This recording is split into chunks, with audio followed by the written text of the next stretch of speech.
السلام علیکم ورحمۃ اللہ وبرکاتہ۔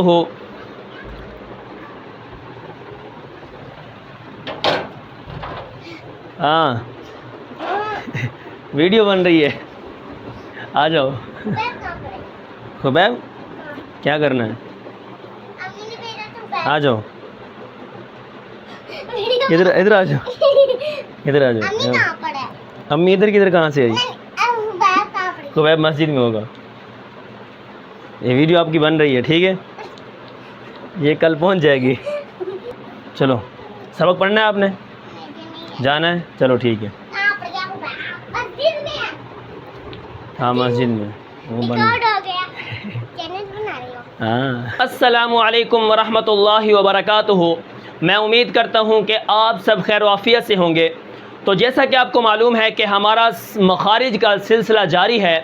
آج ہمارا جو سبق ہے وہ ہے مخرج نمبر 13، جو کہ ض ذال سا کا ہے۔ اور جیسا کہ آپ کو یہ بھی معلوم ہے کہ مخرج کہتے ہیں نکلنے کی جگہ کو، جس جگہ سے کوئی حرف نکلتا ہے وہ اس کا مخرج ہوتا ہے۔ تو چلیے آج اس سبق کے اندر جانتے ہیں کہ ض ذال سا کہاں سے نکلتے ہیں۔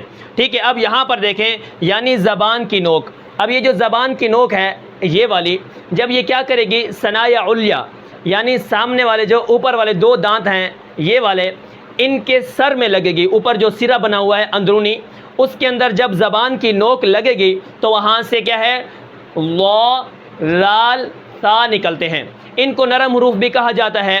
اور اس کے اندر اکثر لوگ جو غلطی کرتے ہیں وہ یہ ہے کہ زبان کو باہر نکال لیتے ہیں، جیسے سا ذال ض، ٹھیک ہے، اس طرح پڑھتے ہیں۔ تو یہ کیا ہے، اس طرح پڑھنا غلط ہے۔ ٹھیک ہے، ہم نے کیا کرنا ہے، زبان کی نوک کو ثنایا علیا کے سرے میں لگانا ہے، جو اوپر والا ہے مسوڑوں کے ساتھ۔ ٹھیک ہے، جب ہم اس کے ساتھ لگائیں گے تو وہاں سے ض ذال اور سا نکلتے ہیں۔ ٹھیک ہے، تو اب ان تینوں حرفوں کو کیا کہتے ہیں؟ ان تینوں حرفوں کو لساویہ کہتے ہیں۔ اب لیسا کا معنی کس کے آتے ہیں؟ مسوڑے کے آتے ہیں، جو مسوڑے کے قریب ہے، یعنی ثنایا علیا کا سرا جو اندرونی ہے۔ اب لیسا کا معنی کیا ہے؟ مسوڑے کے آتے ہیں۔ اب مثال کے طور پر یہ قرآن مجید میں کیسے پڑھے جاتے ہیں؟ جیسے آپ دیکھیں، حظم حظم، اوپر زبان لگ گئی، حظم مما ذکی، ذال ذال کیا ہے، حمزہ ض زبر ال، تو یہاں پر زبان رکے گی، وہ اس کا مخرج ہوگا۔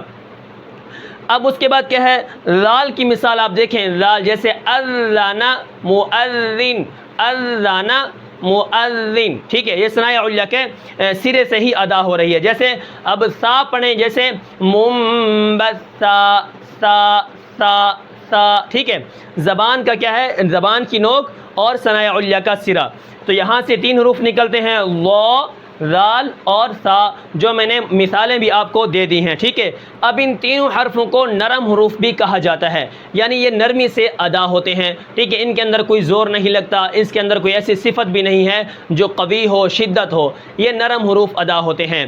جیسے آپ مثال لے لیں، جیسے ذالک والذین، ذال کو پڑھتے ہیں جیسے والذین ذالک ھدی اللہ، ٹھیک ہے، ذالک، اسی طرح جس طرح سا جو ہوتی ہے، سا وہ آ جائے تو وہ کس طرح پڑھی جاتی ہے، جیسے کالفراش المبثوث، ٹھیک ہے، مبثوث، ایسا ادا ہوتی ہے اس طرح۔ اس کے بعد اگر ض آ جائے، جیسے فَلْيَنظُرِ، ٹھیک ہے، یہاں پر آپ مثالیں دیکھ لیں کہ قرآن مجید کے اندر یہ کس طرح ادا ہوتے ہیں۔ ان کو نرم حروف کہا جاتا ہے اور ان کو لساویہ بھی کہا جاتا ہے، کیونکہ یہ مسوڑوں کے ساتھ ہی ادا ہوتے ہیں۔ ثنایا علیا کا سرا جب زبان کی نوک اس کے ساتھ لگتی ہے تو وہاں سے یہ تین حروف نکلتے ہیں۔